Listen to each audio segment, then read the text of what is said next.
What is going on, guys? We are back to our regularly scheduled program. I got some of my morale back. Car's been running. Obviously, I'm driving in the rain. I'm not having an issue. This is the first full day of rain, so we'll see if anything comes up. Wish me luck. I'm going to clean my car out. I might have something new to show you guys. It's secondhand, but we're gonna make it work and see what's up with it. And yeah, so let's see what's going on with today. Let's get to the shop and get this day started. Okay, so I know I've been teasing you guys for a while. I've been telling you about stuff. I haven't been showing you stuff. So I know it's been boring. Let's get some dopamine in by looking at all the new stuff that we do have here already that will be coming in the following weeks. So instead of me just talking about it and us thinking, oh, is it gonna happen or not? Let's see what's gonna happen. I don't wanna show you too much, so we do the crazy pan. Let's start with what we have. We know we had these. These are nothing special. These are just ramps, but we got some more. But we didn't just get regular ones this time. And I'll show you those first. So let me just get the TJ Hunt Johns. I got them because obviously I wanted to enter the giveaway to win a Supra, and obviously I didn't win.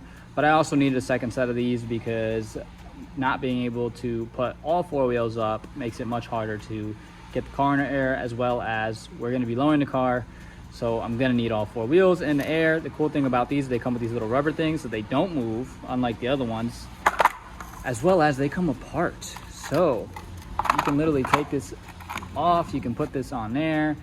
You can, take it off afterwards, so you can put the jack in there easier, things like that. Put them in, store them easier.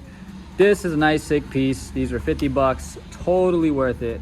I think those were maybe 40, maybe 50 with shipping, so I really cannot complain. Amazing, great, thought out. And they're a little bit higher, so the car will be a little bit higher wherever I put these at. So I can put those in the back and put these in the front, so that the front end can be higher, because the front end is usually lower. Now we know we have springs. This is stuff that we already know we have. We know this is coming, this is exciting, and 10K springs, nothing special other than we know that they're 10K, 70 mil inner diameter, I believe, or I don't know. 70 mil diameter on the Swift Spring site, whatever they advertise, 7 inches tall, all that good stuff, 10K rate springs, which leads me into my next thing as to what that's gonna do with, because they're talking about lowering. I know, what is this box? What is this box? Well, let's open it up. Some of you guys probably already know. Let me get a knife and open it up before I show you guys, because I don't want to show you my address, as well as it'll be easier for me to film. So what we have here, this is all the normal stuff that I ordered last time. It is mild steel. A lot of you guys wonder why I use mild steel. It's because I do not know how to weld stainless well. The stainless stuff I have, it is working. I don't want to take the risk though. I know that I can weld this stuff good. So I went with mild steel, and this stuff lasts long enough for me. Now, the second thing that we're going to talk about, not only is it mild, but it is 2 1/4 instead of 2 1/2. Now, the reason that I'm going 2 1/4, not only is it going to be quieter, I don't really know how to explain it to you guys. I'm not going to go too in depth, but basically your muffler is the only thing that's going to make it quiet. Obviously, if it has a bigger diameter, more noise is going to come out of the exhaust. So we went down to 2 1/4, so it's going to be 2 1/4 all the way through, which will also help me build more torque. Is it going to be a crazy amount noticeably? No, we're only making 225 horsepower and probably like 200 torque. It's not going to be the world of a difference, but I'll feel a difference in terms of the power band.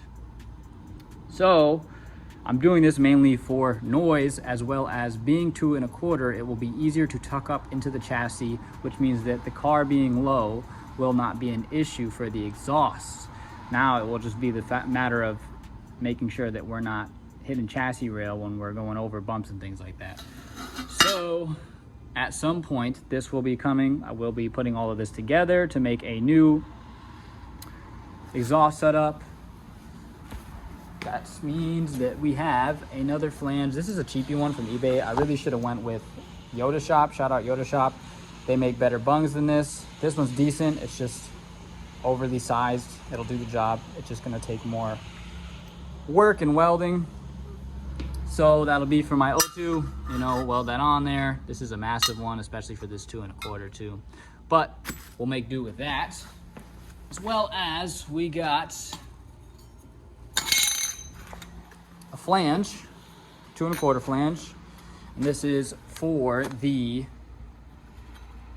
front half of the exhaust where it attaches to the headers. And the reason I got these is because I can now put a donut exhaust gasket, sorry, I couldn't think of the word, a donut exhaust gasket in here, which will allow it to flex more, which will mean no more exhaust leak, hopefully. And if we do, that means that it's coming out of the headers. And the second piece behind that, right here, you guys obviously can see this is an adapter, or a, you know, it changes the size of the diameter of the pipe. No, it's not a slip pipe so I can weld this to another piece of pipe. I mean, it's similar to that, but the whole point of this is it's 2 1/4. Oh, actually, I think it slips over this, which is, oh no, it's about the same size. So it's 2 1/4, right? And it goes to 2 1/2, so that I can use the 2 1/2 muffler still. I'm going to keep the 2 1/2 muffler in the back, which means that I'm going to run a 2 1/2 exhaust flange in the back to the 2 1/2 muffler setup, the axle back essentially. So that will be for that. That will be for the front half. This is obviously for the O2 sensor. I'm debating whether or not I'm going to put a flex pipe in here somewhere. I'm assuming that that will also help me here as far as not having exhaust leaks. I should have done it before. I was being lazy and I decided not to. I do have a 2 1/2 one, which means that it's not going to work for this setup. I probably could make it work, but we're not going to do that. If we do it, we will get a 2 1/4, especially because we're doing a complete exhaust. So if we want to, we can literally weld it into the pipe before we even put it in, and then measure everything up and put it in so that it works properly. So that is part of the other new stuff that we got. Now, what do we have over there on the hood? Again, guys, I don't care about this car, so I put this thing on the hood. Yeah, it's a wheel, right? Now, no, they're not what you think they are. Now, maybe you guys know because you guys actually watch my videos and watch the shorts, but most of you probably thought that these were, I believe it's the CR57 or the DR57. I don't know which one it is. I can't think of it off the top of my head. But one of them is a 6-spoke, and it looks exactly like this wheel. This is a rep of that wheel. Why did I go with this wheel versus going with that wheel? Let's talk about it. So I will eventually do a review on this wheel, but for now, let's just talk about what this wheel is and why I got it. So it is a DR or CR57, a 57 CR or DR rep. I don't know which one, I can't remember. But the reason that I got this wheel is that this cost $185. Yes, $185 versus the CR or the DR, whichever one it is, costs around $500 to $550 for this same spec wheel. Not only that, this wheel also weighs 2 pounds less, I believe. Now, yes, this is true.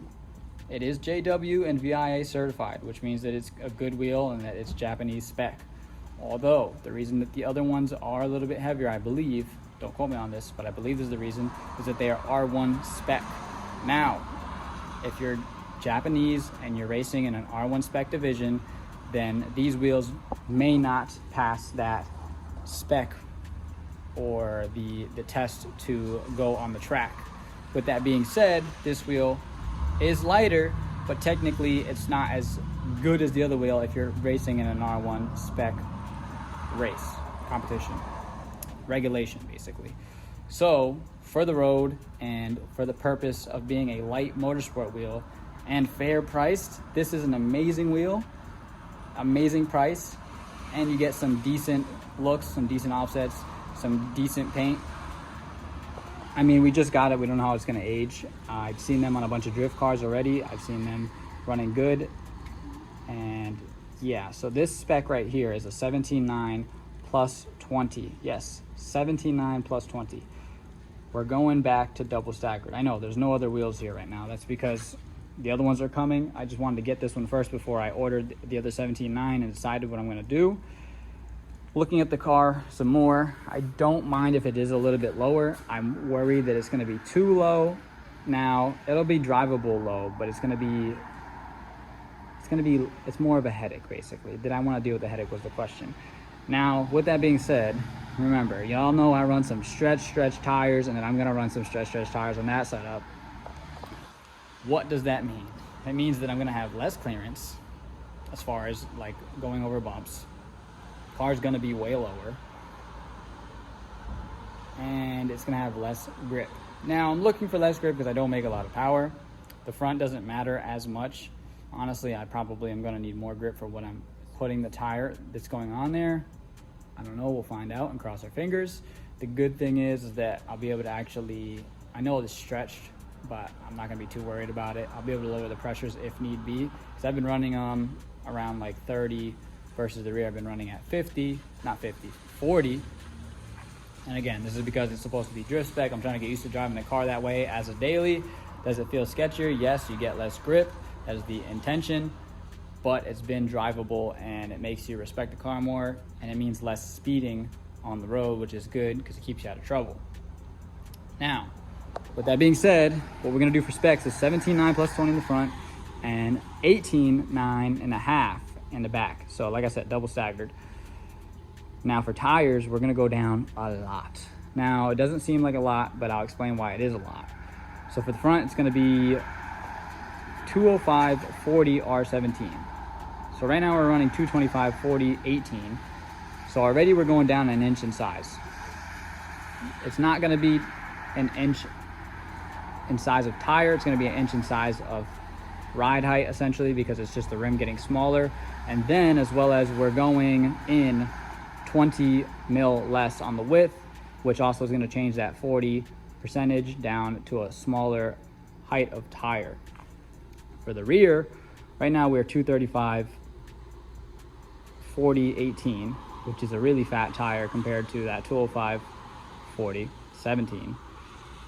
And it's also going to be an 18.10.5, and we're going down to 18.9.5. So not only are we losing an inch of width, we are also going to go down to a 225, which means we're going to lose 10 mil, 35/18, which means we're also going to lose a lot of tire height. So it's going to be 35% of 225 versus 40% of 235. That means that the wheel is inherently going to be lighter, because these wheels are much lighter than these DSO2s, as well as you have less offset, which is going to create, again, less back pad, which is going to make a lighter wheel again, as well as we have an inch less of material, which means it's going to also make it a lighter wheel again, and then design of the wheel is going to make it a lighter wheel again. Hence why I'm going this way. I am also going with these wheels because I wanted white wheels. I wanted to paint the DSO2s white. Eventually, maybe I'll do that. I'm not worried about it right now. When the time comes, but as of right now, I just want to get these wheels on there so that we can start getting this closer to drift spec. And yeah, so that's all of the new stuff. And then yeah, I have that. I just was showing this because this is all the stuff we have. I meant to mention this stuff before because this is the boring stuff. We didn't want to pay attention to that. So we do have a lot of stuff coming, y'all. We do have a lot of stuff coming, as well as we do have one more new thing coming today, and y'all have to stay and see for that. When it comes, y'all might be a little excited. I think it's more exciting for me, but it'll be a cool addition to the car. It needs a little love. It's a second-hand piece, and you guys will see it when you see it later on, maybe in the next clip. But let me put all this away. I still have to decide what I'm gonna be doing this week, and then we will get into that after you guys see the new piece. Going on, I know, we just jump clips, and it's a change of setting. It's a different day, and I'm about to show you the other piece that I got. This was $100, man. Now, it's pretty beat up, but we're gonna try to aid it with some things right now, and I'm just gonna show you what it is. We got a bucket seat. $100, yes. This was from me, and then this is stuff that came on the chair. So basically, I have that bleach to try to rub out some of this stuff and try to clean up some of this stuff. The only thing that we have here is this, which is not bad at all, and then $100, you can't beat that. I don't know yet. We're gonna find out together if you can take all of this stuff off, because I don't see why you wouldn't be able to. The only issue is I don't know how to get these plastic pieces off, but I know that this comes off like this, It's not that big a deal. We can take all this off because it's all gonna come off together in a minute anyways. I don't know. Oh, okay, this is not sewn on, so this comes off separately. This actually comes off fairly easy right here. So I gotta figure out these plastic things. And basically, if you look at this, we got some tub, we got some, it's graphite dye. I'm hoping it's gonna come out black.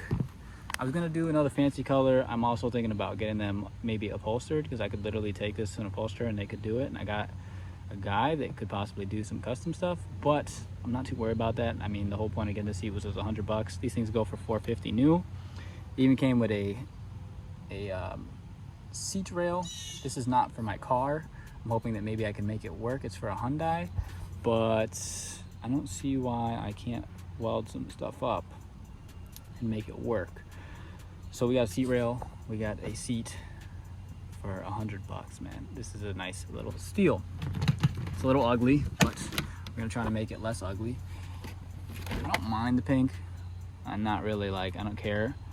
It just doesn't really go in my car. It goes in my shifter, to be honest, but I don't feel like really sitting here and cleaning it. I could toss it in the washer after scrubbing down that other stuff and seeing if I could get that stuff out, but for now, I'm going to take this off and then I will let you guys know how this goes. Basically, I'm gonna fill this with water. I'm gonna read the instructions, put the amount of dye that I need per a gallon. I just got this gallon because this is the only gallon I need to measure. I'm gonna use a hose and then we're gonna fill this up with dye and water, mix it up, and then toss this in here and pretty much just move this around for like 30 minutes in there. Usually supposed to do it hot water and add salt. I don't really care. This is, again, $100. And worst case scenario, I can get something else upholstered. So let's do it. I don't know, man. Something's wrong with me or something, but another fail. Filled it up. I ended up using both. Soaked it for 30 minutes, did everything it said other than like heat and salt. This is definitely synthetic fabric, but like, I thought it was gonna turn it purple, which it kind of did, but realistically, everything got dipped for at least the cushions I did for 15 because I gave up, but that was dipped for 30, and obviously it barely darkened. I almost feel like if I bleach and wash it, then it'll go back to the other color. Obviously, it won't be the true pink or anything like that, but that was an ultimate fail, man. So don't dye your NRG seats unless you're doing it legitly, because this is hopeless. I did buy synthetic and it did not adhere to it at all. So basically I just soaked my seats in dirty water. That's basically what it was. I know it's not dirty, but dye water. Didn't do anything really. It just soaked it in the cushions. The cushions are probably black now, like inside there, which we can't see. I don't really care because it's not like it came out terrible. I did spray it with glass cleaner, which it's bleach, so it's, you know, I don't really care. It looks like it might have messed it up a little bit, but it looks like we're gonna go with the upholstered route, which I don't know if I'm gonna do that soon. If I'm not, I'm definitely gonna let this dry and put it on the seat. And I mean, hopefully it looks better than it did. It's at least clean now. The marks came out easy. I honestly should have tried washing it first. I think that NRG made a really good fabric that probably deters a lot of dirt. Like if this guy probably would have kept up with it, it probably would have stayed relatively clean. I think almost if I washed it, it might have been almost like new, which actually is impressive. I mean, I'm not gonna buy a new one because that was the whole point of buying this. Like I said, I'm probably gonna upholster it. And you guys are probably like, why do that? Because it's gonna cost me more money. Well, you're talking about a $450 seat, and I get new fabric that I get to want, like that I get like custom choice. I don't think it's gonna go over $300 to do this whole seat. I mean, that's pretty sick. So I'm excited for that. I'm definitely gonna have to get this upholstered. Hopefully it doesn't quote me anything over $300. Honestly, I don't care because again, I get custom seats, which is cool. And best case scenario, I even get to put the midnightoctane.co stuff on it, which would be sick. So yeah, I don't know, you know, whatever the guy says, the upholsterer says, whether he's gonna use this piece. He won't. he would use a new piece, but I don't know if he'll probably use this as a template or he'll make his own style one. I have no clue, but in the near future, I'll probably get that done. I'm bummed because I thought it was at least going to be like dark. It literally did not color it at all. We're talking, the graphite ended up being really black. I says it's graphite, but it's black. Like when I poured it in, it was like pitch black, like there's no color to it at all. The purple is from the water and the pink mixing, and then it obviously mixed with the black because the black got diluted, which technically shouldn't be diluted because it said a bottle takes about 6 gallons. So I put 2 bottles in there, so even if I did it wrong and it was 3, 2 bottles is enough for 6 gallons, and it did not adhere at all. So I can't say I'm bummed. I really don't care. I'm more bummed because I have to wait for this to dry now. Also, this is really messy. If you're gonna try this, wear clothes that you don't like, or wear clothes that I did like. And I mean, they're fine, but I took my shirt off so I didn't get anything on my shirt because it's a light color, which brings me into maybe this is what I would do on the seats. This is a t-shirt that I'm probably going to release very soon. I'm definitely gonna release it soon. It's at midnightoctane.co, so we'll hit it with the basic first. So that's on the front, it's on the heart. And then on the back, we got the good old Smiles Per Gallon logo. Now imagine that, right? Either there or like on the back of the seat. That would be sick, dude. Maybe I do red. Maybe I do it just like this. Like imagine that in the seat. Now here's the catch. This is the cool part. On the bottom, I know it says something else. I don't know if I'm gonna release them like this. I would like to make this bigger, so I might get a different distributor to make them bigger. But on the bottom it says, warning, too many SPG may cause pigs to fly. And basically, if you use your brain, smiles per gallon, too many smiles per gallon may cause pigs to fly. You get the little copper hat. So yeah, I'll probably put those on the site soon. I would like to do like I said, I'd like to do it bigger, but I don't know. Maybe I'll just put them up. You guys tell me if you guys want these ASAP, but I am thinking about doing this on the seat, so. Another ultimate fail on my part. The foam comes out. So if you do this, take the foam out. One of them doesn't, but most of them do. You have to rip that one off because they sewed through it. Don't be dumb like me. So I'm about to go put all this stuff over here, and I'm put the seat back in my car. I'm letting the other stuff dry. I put it in the dryer. Hopefully that dries relatively fast. I'm about to clean this stuff up, toss my t-shirt back on, and y'all give me some feedback on the shirts. And yeah, well, y'all, I know this is another crazy week. At least we got a little more excitement. We got to see some new stuff. I'm gonna show you the seat now, and then I'm just gonna wrap this video up. Life is happening for me, so I really just don't have time to do any more this week, as well as I may not post the next week. So bear with me. I'm gonna need a break next week, so you probably won't see me next week. But before we close out this video, let's check out the seat. I got some comic books in there, but don't want that. Literally, it looks like we never even dyed it. The dye did not adhere at all, which is crazy. It looks like we washed out the pink as well, but like it looks pink again. It just looks like a really like soft pink. So I mean, I can't complain because the seat covers are clean and they smell really good. But that's pretty much it, man. I mean, again, like I said, I'm taking a week off, so I don't know how fast everything is gonna start coming. I need to get on top of the shorts. I need to start showing you guys more stuff, bring you guys more SC content that's not just mine. I might start doing things like showing you guys inspo from other cars, just other cars that I like, things like that in the shorts, and reposting all that stuff and talking about those cars. But give me some time, be patient with me. When we get back on track, it will be strong, but it is gonna take some time. In the meantime, sit tight, enjoy this video, and hopefully you will see me in 2 weeks, possibly next week. Later.